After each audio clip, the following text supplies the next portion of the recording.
बेनिया स्थित football ground का हाल जानने पहुंचे आरएसएस के प्रमुख प्रचारक, दोषियों के खिलाफ कार्रवाई का दिया आश्वासन। प्रधानमंत्री नरेंद्र मोदी के संसदीय क्षेत्र में जहां बेनिया बाग में स्थित राजनारायण पार्क, जिसे बेनिया बाग पार्क के नाम से भी जाना जाता है, जिसे प्रधानमंत्री नरेंद्र मोदी ने स्मार्ट सिटी के तहत सुंदरीकरण भी कराया था। बताते चले कि वाराणसी स्मार्ट सिटी संस्था के तहत बेनिया बाग पार्क का सुंदरीकरण किया गया। सुंदरीकरण के पूर्व पार्क में नक्शे में खिलाड़ियों के लिए ग्राउंड भी देने की बात कही गई थी, परंतु स्मार्ट सिटी अपने किए वादे से मुकर गई और फुटबॉल के खिलाड़ियों के लिए अब समस्या बन चुकी है। जहां बेनिया बाग पार्क में आने वाले फुटबॉल खिलाड़ियों को समस्याओं का सामना करना पड़ रहा है। इसी क्रम में मंगलवार को आरएसएस के प्रमुख प्रचारक मुरारी दास बेनिया बाग मैदान के फुटबॉल ग्राउंड में आए।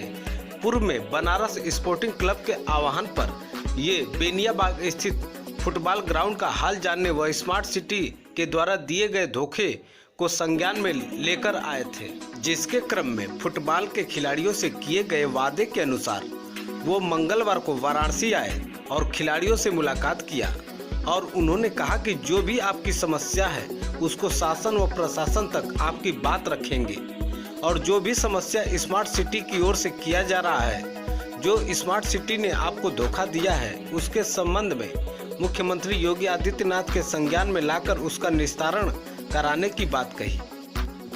उन्होंने कहा कि जिस तरह से स्मार्ट सिटी के द्वारा उच्च अधिकारियों व शासन के लोगों को गुमराह किया जा रहा है, उसकी भी जानकारी मुख्यमंत्री को दी जाएगी और कार्रवाई करवाई जाएगी। उक्त अवसर पर मुख्य रूप से राष्ट्रीय खिलाड़ी नूर आलम, बनारस व्यापार मंडल के अध्यक्ष मोहम्मद राशिद सिद्दीकी, महामंत्री अजहर आलम उर्फ अज्जू राजा, राजू, मोहम्मद सईद, सालू, मोहम्मद आरिफ, आतिक खान, सोनू, जावेद खान आदि शामिल रहे।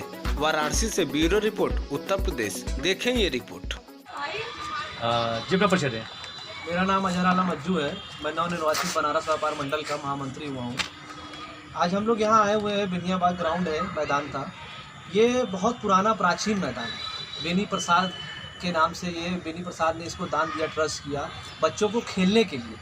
ठीक है, आज वो पूरी तरह से बिजनेस में तब्दील हो चुका है। आप देख सकते हैं फूट फाट की दुकानें यहाँ पे लगा दी गई हैं, मतलब उसमें बिजनेस हो रहा है। और खेल के लिए ये यहाँ बच्चों से टिकट मांग रहे हैं, या बच्चों को जो मैदान था बनारस स्पोर्टिंग क्लब के पास, इसकी देखरेख हुआ करती थी, जो कि सारा साक्ष्य है। बनारस स्पोर्टिंग क्लब वाले के पास इसका सारा साक्ष्य है, प्राचीन की सारी उनके पास दस्तावेजें हैं। जो यहाँ पे बच्चों के पानी के लिए उन्होंने खुदाई कराई, पानी का वो सब की बोरिंग कराई, वो सब उनके पास है। वही बोरिंग आज यहाँ पे लगी भी हुई है। लेकिन ये स्मार्ट सिटी में तब्दील करने का मतलब क्या है? स्मार्ट सिटी में तब्दील करने का मतलब ये तो नहीं है कि बच्चों के भविष्य को अंधकार में ढकेल दिया जाए। बच्चे खेल कूद के उससे यहाँ के जो स्पोर्टिंग क्लब के बच्चे खेले हुए थे वो आज इंटरनेशनल खेल रहे हैं। और इसमें पता नहीं क्या बात है कि स्मार्ट सिटी कह रही है कि स्पोर्टिंग क्लब को अब नहीं दिया जाएगा। क्यों नहीं दिया जाएगा? उनका गेट बंद कर दिया गया है। मेन गेट जो बच्चों का सामने था उसको बंद करके पीछे से जो पार्क में एंट्री है, उस एंट्री से बच्चे लेकर किसी भी तरह जो है फुटबॉल ग्राउंड में आते हैं। ये वो भी पैसा लेकर आते हैं। और जब बच्चे बहुत हम लोग के रिक्वेस्ट करने पर, व्यापार मंडल के महामंत्री हैं जी, किस तरीके का सहयोग और किस तरीके की लड़ाई आप इस स्पोर्ट के लिए करेंगे? देखिए, हमारे देश में पहले तो स्पोर्ट को बहुत महत्व देना चाहिए। शिक्षा है, शिक्षा को महत्व देना चाहिए। उसके बाद स्पोर्ट को महत्व देना चाहिए। बच्चे खेल कूद में आगे बढ़ेंगे, हमारे देश का नाम रोशन होता है, हमारे स्टेट का नाम रोशन होता है। और यहाँ अगर हम लोग बच्चों को खेल से खिलवाड़ करेंगे, वो उनको रोक दिया जाएगा। यहाँ पार्क में आने, उनके फील्ड में आने से रोक दिया जाएगा। उनके जो टूर्नामेंट होते थे उसको रोक दिया गया है पूरी तरीके से। तो यहाँ बच्चे का भविष्य अंधकार में जाएगा और कुछ नहीं। जी, मेरा नाम अनीस खान, मैं बनारस स्पोर्टिंग का भूतपूर्व खिलाड़ी और नेशनल खिलाड़ी हूँ। आज कौन लोग आए थे? आज हमारे आरएसएस के गुरुजी आए थे, जो इसके पहले पिछले महीने भी आए थे। और काफ़ी उनसे उम्मीदें हम लोग को हुई, क्योंकि वो खेल भावना और बच्चों ऑन लाइफ फ्यूचर के बारे में वो सोच रहे हैं। तो हम लोगों ने उनके सामने चीज़ें दिखाई जो ग्राउंड की हालत है। और मैं यहाँ पर रोज़ बच्चों को प्रैक्टिस कराता हूँ।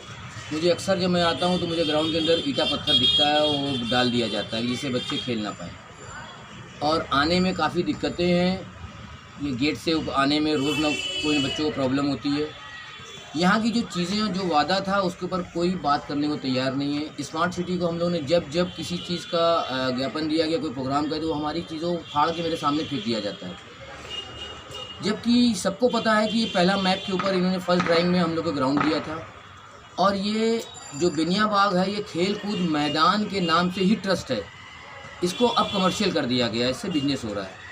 तो इससे हमको भी कोई दिक्कत नहीं है, आप जो चाहे करो, लेकिन जो हमसे वादा किए थे ग्राउंड का, फुटबॉल का, हमको वो चाहिए था। हमको एक रास्ता आपने दिया था गेट का, वो चाहिए था।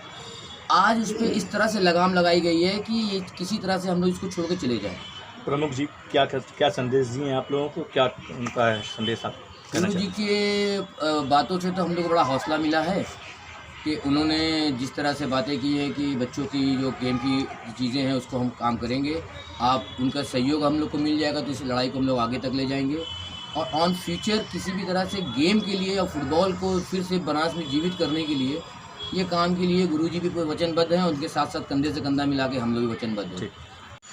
तो जी अपना परिचय दें। हम नूर आलम इंटरनेशनल फुटबॉलर। किस तरह का कार्यक्रम आज मुरारी दास जी आए थे, ये दूसरी बार उन्होंने विजिट किया हमारे बिनियाबाग पार्क में। पहले ये फुटबॉल ग्राउंड 120 और 80 की थी।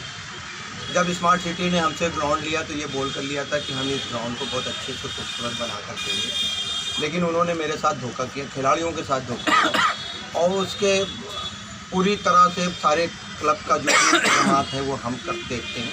और हमारी से ही स्मार्ट सिटी के डायरेक्टर से बात हुई थी और उन्होंने कहा था कि हम आपको बहुत अच्छा ग्राउंड देंगे, लेकिन बदकिस्मती से इन्होंने हमको धोखा दिया और खिलाड़ियों के साथ छल किया।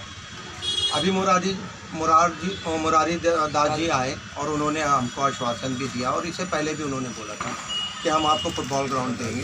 जो ग्राउंड आपके साथ जो लोगों ने चीट की है, जिन लोगों ने स्मार्ट सिटी ने आपको धोखा दिया है, उनके साथ कार्रवाई भी की जाएगी और आप पूरी तरह से आश्वस्त रहें कि हम आपको फुटबॉल ग्राउंड देंगे।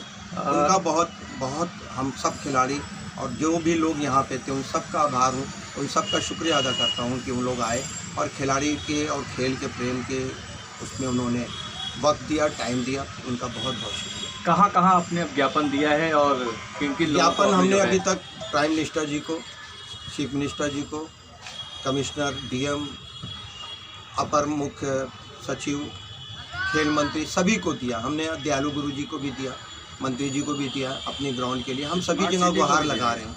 स्मार्ट सिटी ने तो साफ इनकार कर दिया कि हम आपको ग्राउंड नहीं देंगे।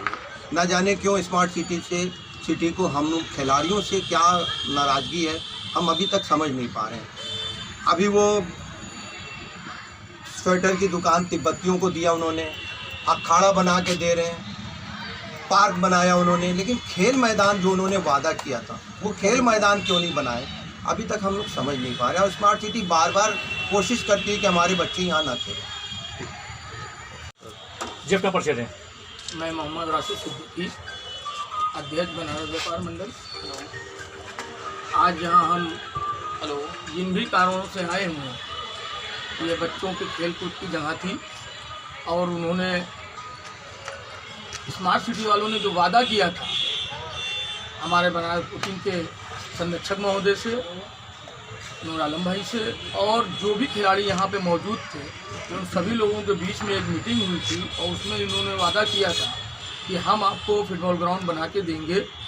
और उसी वजह से सारे लोग उनको बात को माना, और मानने के बाद उन्होंने जो बोर्ड लगाया था उसमें भी फुटबॉल ग्राउंड का उन्होंने जिक्र किया था, बोर्ड लगा हुआ था। काम जब चालू हुआ, इन लोगों ने अपना पूरा काम करने के बाद फुटबॉल ग्राउंड को इन लोगों ने छोटा कर दिया है। क्या सुनिए, आज बच्चे जब उसमें एंट्री करना चाहते हैं तो गेट पे उनको रोक दिया जाता है, उनका टिकट मांगा जाता है, और कोई भी आदमी अगर चीफ गेस्ट दुनिया में आना चाहता है, अगर वो उनके अपने प्रोग्राम के लिए कुर्सी वगैरह अगर अंदर एंट्री कराते हैं तो वो नहीं लाने देते हैं, माइक वगैरह की व्यवस्था नहीं लगाने देते हैं। आज हमको एक चीज़ देखने को मिली दुनिया में, जब एंट्री किया है तो तिब्बतियों की एक मार्केट लगी है, उन्होंने दीवार तोड़ के उसका रास्ता बना दिया। अब बच्चों को खेल कूद करने के लिए वो ग्राउंड नहीं दे रहे हैं। इसका कारण चाहे कमिश्नर साहब हो, चाहे नगर आयुक्त साहब हो, चाहे स्मार्ट सिटी वाले हो, इन सारे लोगों से बनारस व्यापार मंडल की तरफ से ये गुजारिश है कि वो बच्चों को खेल के लिए अपना योगदान दें और उसको किसी भी तरह का कोई भी रुकावट जो हो रही है वो ना होने दें। लिहाजा बच्चे हैं, नाराज़ होंगे, उनका भविष्य खराब होगा।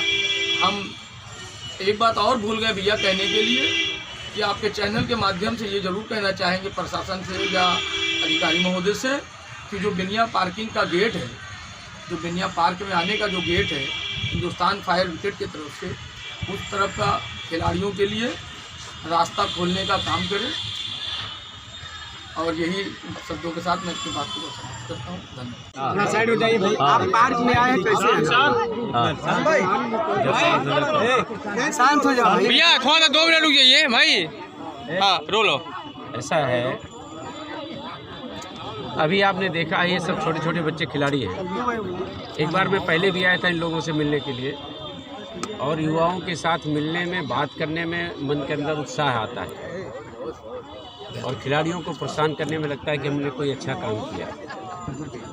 तो हमारी इस टीम के लोगों का था, मैं आया था कल देव दीपावली के लिए काशी के अंदर, आज कार्तिक पूर्णिमा का गंगा स्नान था उसके लिए, क्योंकि मैं एक सनातन हिंदू धर्मी हूँ लेकिन राष्ट्रभक्त हूँ, और मेरे आने से इनको उत्साह मिला है, ऐसी ये टीम ने कहा।